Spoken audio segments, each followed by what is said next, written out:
சமூகம் முஸ்லீம் சமூகத்தை பொறுத்தளவில் காணிகள் தொடர்பாக விண்ணப்பங்கள் கோரப்படுகிற பொழுது அந்த விண்ணப்பங்களை சரியான நேரத்துக்கு சரியான காலத்துக்கு விண்ணப்பிக்காத ஒரு பிரச்சனையும் இருக்கிறது ஒன்று. ரெண்டாவது, அவர்களுடைய காணிகள் தொடர்பான ஏற்கனவே உள்ள ஆவணங்கள் தொடர்பாக அவர்களுக்கு சரியான வரலாறு தெரியாதவர்களாக இருக்கிறார்கள். அல்லது இந்த விடயம் தொடர்பாக கிராம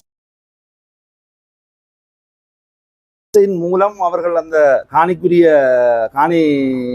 பகுதிக்குரிய விண்ணப்பத்தை கொடுத்தால் அதிலே ஒரு பிரதியை கூட வைத்துக்கொள்ள கூட தெரியாதவர்களாக எமது சமூகம் இருந்து கொண்டிருக்கிறது. அது ஒரு 4 மாதம் அல்லது 5 மாதம் ஒரு வருடம் கழித்து அந்த பிரதேச இல்லத்துக்கு சென்று கேட்கிற பொழுது இவர்கள்கிட்ட கொடுக்குற அந்த துண்டு கூட இல்லாத ஒரு சூழ்நிலை இருக்கிறது. எனவே எந்த காணிக்கு வந்திருக்கிறீங்கன்னா எந்த காணி என்று தெரியாத அளவுக்கு கூட நிலவரம் இருக்கிறது. அது ஒரு புறம் இருக்கின்றா அது கல்வி அறிவு சம்பந்தமான பிரச்சனை.